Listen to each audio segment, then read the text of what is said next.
Looked at in grade 10 and 12, you've looked at arithmetic sequences and geometric sequences. Geometric sequences are exponential growth.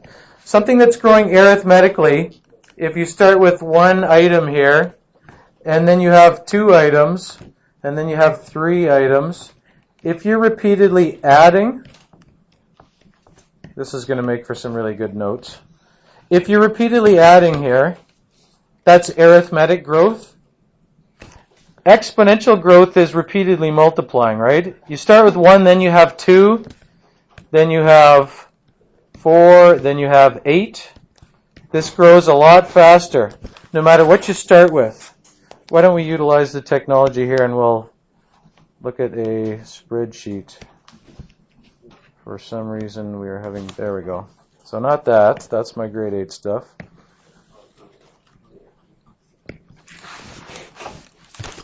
Okay, let's make an arithmetic sequence here and show the difference between exponential growth and arithmetic growth.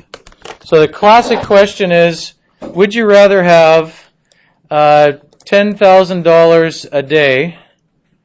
So this is, let's say this is day 1, day 2, and then we can just continue this down here. Just so we remember what day we're looking at. Although I guess I got it on the side there, but let's keep this just to be sure. Would you rather have, so this is the arithmetic thing. Would you rather have $10,000 a day added to the amount of money you have? And then you're given 20,000 and you're given 30,000.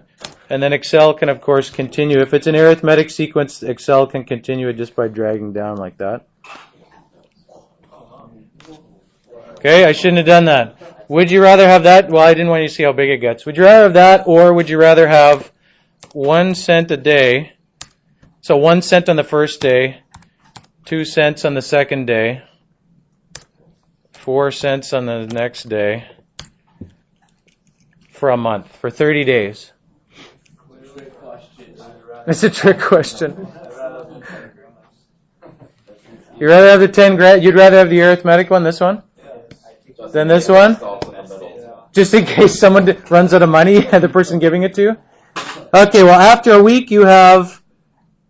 this cannot... I need to write this one as a sequence, right? Excel can just automatically fill this one down, but it can't fill down geometric sequences. So what we have to say is, we have to write a formula for this. How do I write a formula for this 4 cents in terms of the day? Like, I have 1 cent, and then I'm doubling it each day, right? So for this one is this cell times 2, right? You're doubling it each day. Now if I continue this down, I'm okay here, right? We got 4 cents there. So if I continue this down, after a week I have $70,000 over there, I have 64 cents here.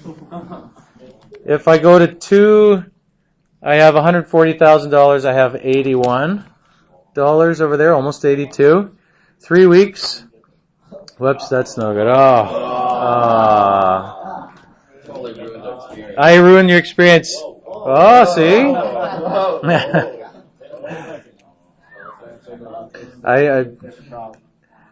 We go to 4 weeks here. So you're sure you still want... Do you see those two numbers here? Well, this is you get 10,000 days, so this is 280,000. What is this? 1.3 million.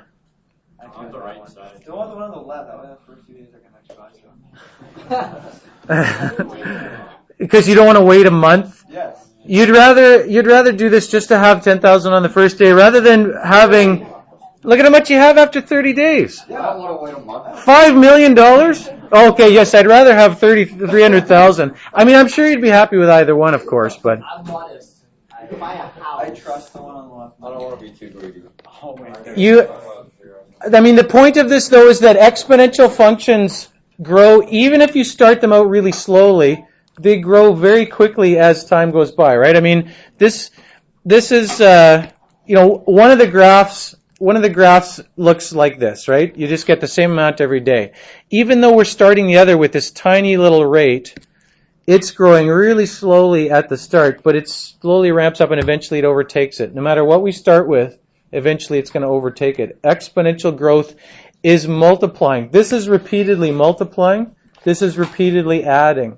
You're always going to eventually overtake it depending on what you start with, of course, but at some point that's going to overtake that. Even if we started with 1 cent and we were only timesing it by, not doubling it, not timesing it by 2 each day, timesing it by 1.1 each day, or some number, eventually it's going to overtake it.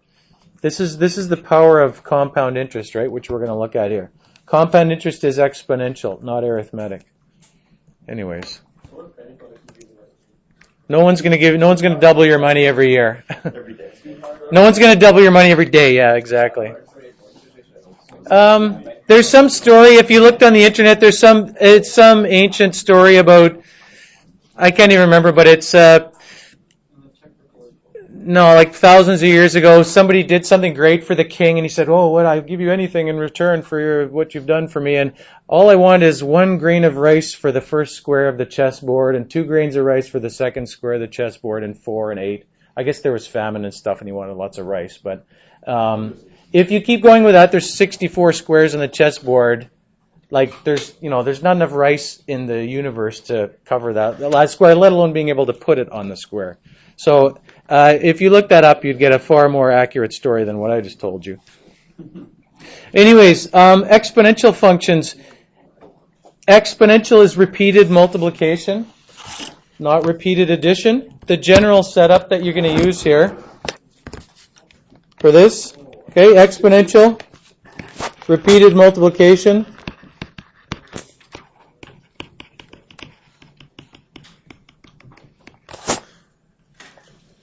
If you just think about it from first principles, you can work out an equation for this. Okay, let's look at this situation here. Population of a city. Let's use capital P for population. It starts at 250,000, and every year we're gaining 4%.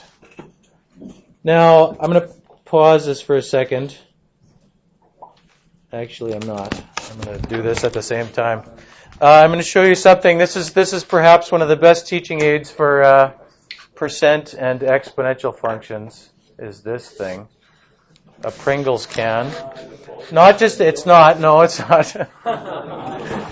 Not just any Pringles can. It is one that happens to say bonus 25% on top. And nicely, they've made it a different color.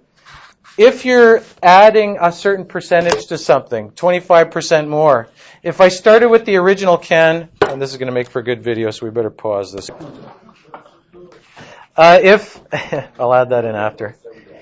If I at the beginning I have 250,000. The next year I have 250,000 times 125%. Except not in this situation. I'm thinking of the Pringles can. What do I have here? What am I multiplying by each time here? 104%, right? The next year I take whatever that number is and I times it again by 104%. So in the second year, how many times have I multiplied? 2 times, right? So it's like 104% squared, right? And then I have this times 104% to the third. The equation for the population is going to be 250,000 times 104%, 1.04, to the power of whatever we're using for time, t, time in years, I don't know, something like that. You can use y and x instead of p and t if you want. You can put this in brackets if you want, if you don't like all those dots in there. However you want to do it, right? You have, remember that this represents 100% for the original people plus 4% for the new people, right? I'm not going to put the old people, the original people, plus the new people, okay? Just like this, right? You have the original part, which is the red part, and then the new part, which is the yellow stuff on top. So when you're setting up an exponential function, that's how you can set it up.